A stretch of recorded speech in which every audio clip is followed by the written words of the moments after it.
अस्सलाम वालेकुम। Welcome to our YouTube channel expert tech. तो आज की हमारी वीडियो ही अगेन HTML के रिलेटेड होने वाली है कि हम HTML की फ़ाइल कैसे क्रिएट कर सकते हैं। तो अगर आपने प्रीवियस वीडियो देखी है तो आपने ज़रूर विजुअल कोड स्टूडियो मैंने आपको रिकमेंड किया था, आपने इंस्टॉल कर लिया होगा। अगर आपने इंस्टॉल कर लिया है तो चलिए इसे ओपन करते हैं। तो इसके ओपन होने के बाद कुछ ऐसा इंटरफेरेंस हमें नज़र आएगा। तो सबसे पहला काम जो हमें करना है, एक डायरेक्टरी बना लेते हैं जहाँ पे हमने अपनी फ़ाइल को सेव करना है। यहाँ पे जैसे मैं अपने पीसी में आ जाता हूँ और यहाँ पे ई डायरेक्टरी में आके यहाँ पे एक फोल्डर क्रिएट कर देता हूँ जिसका नेम मैं रखता हूँ HTML। यहाँ पे एक फोल्डर क्रिएट हो चुका है। तो इस फोल्डर को यहाँ पे मैं ड्रैग करके तो यहाँ पे मैं इसे छोड़ देता हूँ।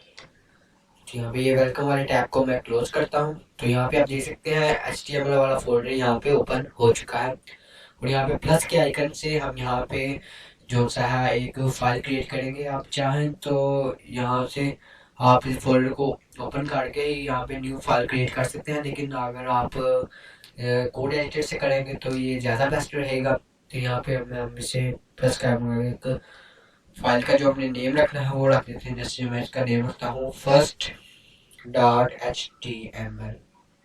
यहाँ पे से मैं सेव कर देता हूँ। तो कंट्रोल एस करके यहाँ पे सेव कर यहाँ पे हम देख सकते हैं कि यहाँ पे एक जो सा फाइल क्रिएट हो चुकी है। ये अभी एक सिंपल एक ब्लैंक पेज है, यहाँ पे कोई भी आउटपुट या कोई भी डाटा वगैरह नहीं है। क्योंकि हमने यहाँ पे अभी इनपुट में इसके कुछ वर्क ही नहीं किया। तो यहाँ पे आपको जो सा आइकन शो हो रहा होगा यहाँ पे, वो यहाँ पे क्रोम शो हो रहा होगा आइकन। वो क्योंकि मेरा जो डिफ़ॉल्ट ब्राउज़र है वो यहाँ पे क्रोम ही सिलेक्ट हुआ है। तो चलिए देखते हैं कि हम अपने किसी भी ब्राउज़र को डिफ़ॉल्ट पे कैसे सेट कर सकते हैं। यहाँ पे मैं राइट क्लिक करता हूँ, इसे ओपन विथ करके यहाँ पे चूज़ अनदर ऐप। यहाँ पे डिफरेंट ब्राउज़र जो मैंने इंस्टॉल कर रखे हैं, इंटरनेट एक्सप्लोरर, फायरफॉक्स और इंटरनेट ओपेरा मिनी वगैरह। तो जैसे यहाँ पे अगर मैं फायरफॉक्स सेलेक्ट करता हूँ तो यहाँ पे मैं सेलेक्ट करूँगा always use this app to open this file, जो भी आपकी फाइल है।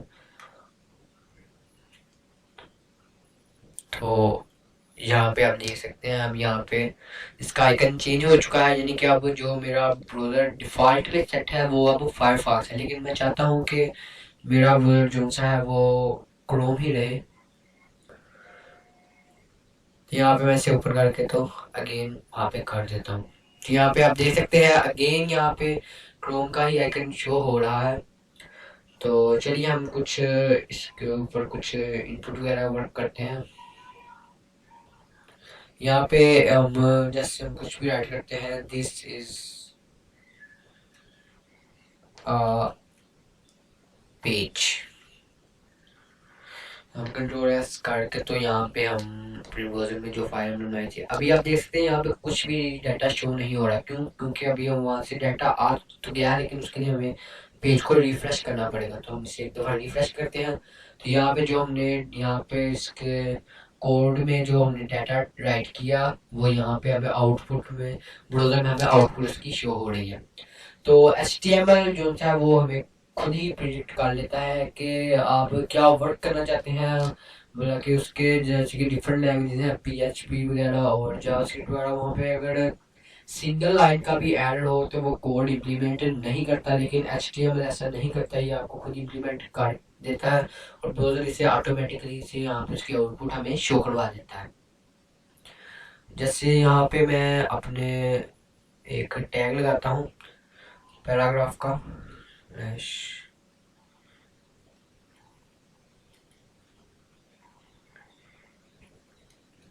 यहाँ पे इसे मैं डिलीट कर देता हूँ। ये जो आपको ब्रैकेट्स में नज़र आ रहे हैं ये एक पी टैग है। P tag stand for paragraph. तो ये जो हमें यहाँ पे ब्रैकेट्स नज़र आ रहे हैं इसे हम टैग कहते हैं। तो अब मैं यहाँ पे एक पैराग्राफ में लिख देता हूँ। पहले हमने सिंपल एक इनपुट दी थी, दिस इज अ पेज। यहाँ पे जब मैं सेव करता हूँ तो यहाँ पे आपका जो ब्रैकेट्स या जो टैग आपको शो हो रहा है वो आपको ब्राउज़र में शो नहीं करेगा। यहाँ पे देख सकते हैं कोई भी डिफरेंस नहीं आया, क्योंकि HTML उसे अपनी जो सा अपने मुताबिक उसने अरेंज कर लिया है। यहाँ पे जो इसका पी टैग हो यहाँ पे यूज हो के भी, तो यहाँ पे कुछ भी डिफरेंस नहीं आया। तो चलिए देखते हैं कि हम किसी के पेज का हम कोड कैसे चेक कर सकते हैं, और उसके कोड के साथ हम जो सा कुछ तब्दीली वगैरह कर सकते हैं। तो यहाँ पे जैसे मैं यहाँ पे प्लस न्यू टैब ओपन करता हूँ, यहाँ लिखता हूँ HTML ट्यूटोरियल। यहाँ पे मेरे पास फर्स्ट जो वेब है W3 स्कूल, यहाँ पे मेरे पास एक वेब पेज ओपन हो चुका है। तो मैं चाहता हूँ कि इसका मेरे पास कोड आ जाए। इसका कोड देखने के लिए जो हमने अपने कीबोर्ड से इसे पीसी को इनपुट देनी है वो ये है Ctrl+U। हाँ, तो यहाँ पे आप देख सकते हैं ये जो सारी यहाँ पे टेक्स्ट लिखा है ये सारी इस पेज की कोडिंग है। तो आप चाहते हैं कि इस पेज को आप ऑफलाइन जो है वो सेव कर लें, तो यहाँ पे हम Ctrl+S करेंगे सेव करने के लिए। तो यहाँ पे मैं इसे सेव कर लेता हूँ। यहाँ पे मैंने डायरेक्टरी बनाई HTML में, यहाँ पे मैं HTML ट्यूटोरियल क्लास से सेव कर लेता हूँ। तो कुछ नेटवर्क इशू आ रहे हैं जो अभी तक सेव नहीं हुआ, सिंपल एक पेज है। और यहाँ पे फिर हमारे पास जो हमने फाइल डाउनलोड की, हमने पेज ऑफलाइन डाउनलोड किया, यहाँ पे डाउनलोड हो चुका है। तो ये वही पेज है जो हमें यहाँ पे ये शो हो रहा है, ये अभी ऑफलाइन डाउनलोड हो चुका है। इसे हम ओपन करते हैं। तो यहाँ पे आप देख सकते हैं ये पेज ऑफलाइन डाउनलोड हो चुका है। तो यहाँ पे आप इसके URL पे ज़रा गौर कीजिए। यहाँ पे जो इसका URL आ रहा है वो वेब पेज का जो एड्रेस है वही आ रहा है, यानी कि इसका डाटा वहाँ से सर्वर प्रोवाइड कर रहा है। जबकि जो हमने पेज ऑफलाइन डाउनलोड किया है जहाँ पे हमने सेव किया है उसके URL में यहाँ पे उसकी डायरेक्टरी हमें यहाँ पे शो कर रहा है। तो यहाँ पे आप देख सकते हैं कि कुछ चीज़ों के आइकन्स जो से है वो मिस है। यहाँ पे ये होम का आइकन मिस है यहाँ पे, और भी डिफरेंट आइकन और पिक्स वगैरह जो सी हैं इमेज जो वेबसाइट पे यूज़ हुई हैं वो मिस हैं। वो क्यों? क्योंकि वो जो सी है वो भी पीछे ऑनलाइन सर्वर से ही आ रही हैं, लेकिन हमने ये पेज जो कि हमने ऑफलाइन डाउनलोड किया है इसलिए यहाँ पे ये डाटा प्रोवाइड हमें नहीं कर रहा है। अगर आप चाहते हैं कि वो डाटा आप देख सकें तो आप यहाँ पे आप देखेंगे कि यहाँ पे एक HTML ट्यूटोरियल के नाम से जो फाइल डाउनलोड हुई एक पेज, उसका उसके साथ एक फोल्डर भी क्रिएट हुआ है यहाँ पे।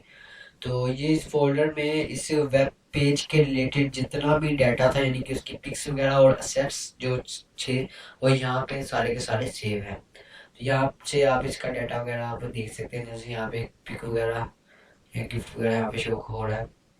ब्लैंक था ये, यहाँ पे आइकन वगैरह ये देखें, इन्फो का आइकन यहाँ पे, ये डिफरेंट चीज़ें जो एक उस पेज में यूज़ हुई वो यहाँ पे आप देख सकते हैं। तो अगर आप चाहते हैं कि आप इसे एडिट कर सकें तो इसे एडिट करने का भी बहुत इजी मेथड है। यहाँ पे अब हम अगेन वापस आते हैं यहाँ पे, जिसे ड्रैग करके तो हम अपने विजुअल कोड में ओपन कर लेते हैं। यहाँ पे ये ओपन हो रहा है, यहाँ पे ड्रैग कर लेते हैं। तो ये सारी उसकी कोडिंग यहाँ पे उस पेज की यहाँ पे हमें शो होगी। हम चाहें तो इसे हम एडिट वगैरह करके तो हम अपने तरीके से भी रिजल्ट जो होता है हम देख सकते हैं। तो उम्मीद करते हैं कि तो आपको हमारी वीडियो पसंद आई होगी कि हमने आपको HTML की फाइल बनाना हमने यहाँ पे सिखाया। अगर आपको हमारी वीडियो पसंद आई है तो चैनल को सब्सक्राइब कर दीजिए और बेल आइकन को क्लिक कर दीजिए। और मिलते हैं एक और नई वीडियो के साथ, तब तक के लिए अपना ख्याल रखिएगा। अल्लाह हाफिज़।